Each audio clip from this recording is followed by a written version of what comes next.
So many times people get in a relationship and they get stuck. They get trapped in a toxic relationship. Now, a lot of times we'll refer to this as being the aspect of a trauma bond, of like something that is actually holding and tying you to another person. And it feels like you're an addict. Like it feels like you're stuck going back to this person over and over and over again.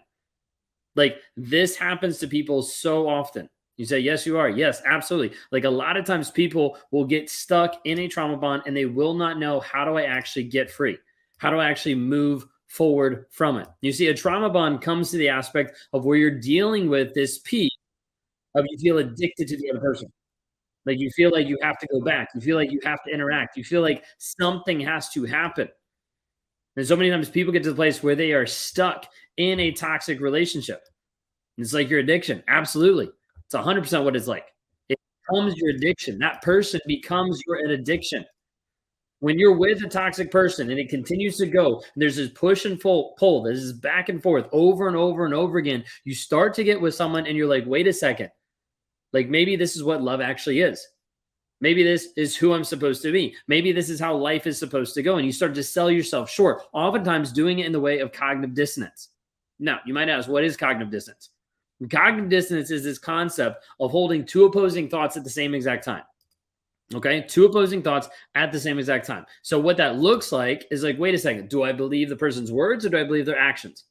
Like, do I actually listen to what they're saying or do I actually look at how they're being abusive? Which do I actually believe? The problem is with cognitive dissonance, you get to the place where you start to believe a lie.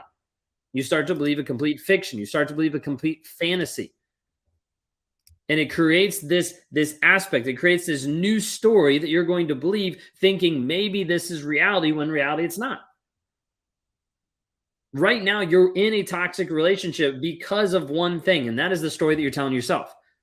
What you're actually saying over and over and over again that locks you into this mindset, this thought process that keeps you stuck in this toxic relationship. Question I have for you today is, what is the story that you're telling yourself?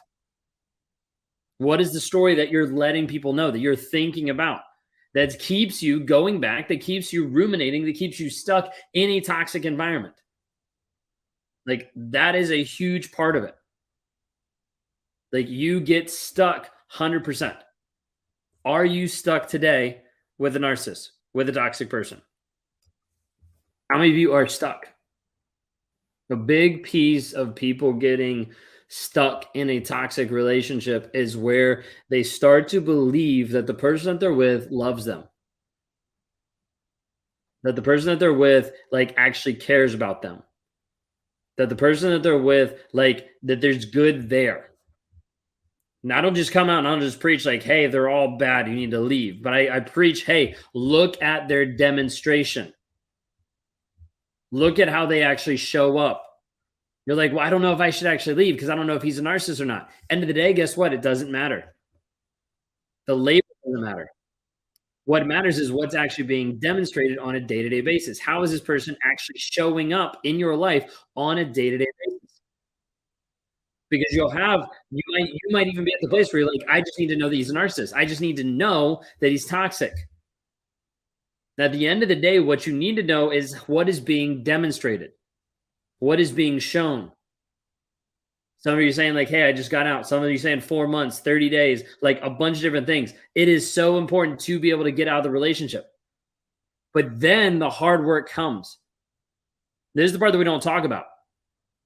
We don't talk about this because oftentimes if you knew how hard it was going to be after you left the relationship, you wouldn't leave.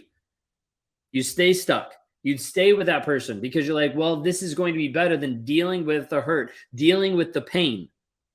When it comes down to it, that's the only way that you can actually grow. That's the only way that you can get better is by going and working through the pain. That's a big, big piece of it. Yeah, no, 100%. Like you miss the good times. Like a lot of times you miss like the good times. Like you think of these good times. Like you think of these things that like, hey, it used to be this good. It used to be so much better. This is the lie that you start telling yourself. This is the thing you start selling yourself on over and over and over again, thinking, wait a second, it used to be better. It used to be good. And you get to this place where you're wondering, like, I don't understand why. I want you to consider this concept. I want you to consider the idea of, like, let's say I'm in the United States, so it makes it easy for me to use the United States example. Okay. Say you're here and you're going from the East Coast to the West Coast. And as you're going out to the West Coast, you get to the place where you're starting to look ahead and you start to see the Rocky Mountains. Okay. And as you see the Rocky Mountains, like, the one thing is, as you're far away, you start to look far away and you're like, wait a second, it looks like one giant mountain. It just looks like a giant mountain way in the distance. And as you get closer and closer and closer, you get to the place where you start to realize, wait a second, it's made up of a ton of little mountains, ups and downs all over the place. But until you actually fly over the mountains and you look down, you don't actually see, you don't actually realize that it's multiple things. That's what happens when people look back on their past relationship. They think, oh, it was a good relationship. But they don't take into account the peaks of, like, the really good moments and the pits of the really awful moments, and back up and up and down and up and down. And this is what happens when you're with a toxic relationship. It goes up and down, all over the place. And so you need to be able to understand, when you're in a toxic relationship, the intermittent reinforcement, the push and the pull, the push and the pull, back and forth, over and over and over again, happens a ton. Okay. I was talking to somebody the other day and they got frustrated, they got flustered about a couple of different things. And they like, well, I didn't do that. And I was like, doesn't matter what you think or what you don't think you did. This is what the fact is. The fact is you did this. They're like, well, yeah, I guess you're right. Yeah, because the facts don't lie. That's why we deal with facts. Because otherwise your mind will change it around. Your mind will twist it. Your mind will try to sell you on a story that is a lie, and you will continue the narcissistic abuse on yourself by putting limiting beliefs, by putting different thoughts that keep you trapped in a toxic relationship. Okay? Does that make sense? It is a process. Trying to break the bond when having a child, that's difficult. It is more difficult when you have to interact with the person, 100%. It's almost impossible when you have to be with that person, 100%. The thing is, we have some clients that break the trauma bond while they're in the relationship or while they still have to communicate, because breaking the trauma bond isn't about space and communication. Those help, 100%. Those help a lot. At the end of the day, it comes down to the facts that you actually know, the facts that you believe, the things that you're telling yourself. Okay? It's a huge piece of it. If you want to get to the place where you start breaking out of the trauma bond, you can sign up for the Clarity Challenge at claritychallenge.net. Like, we walk people through a step-by-step process to break the trauma bond, to get free mentally and emotionally from the toxic person. Because a lot of times people will not get free long term. They won't get free.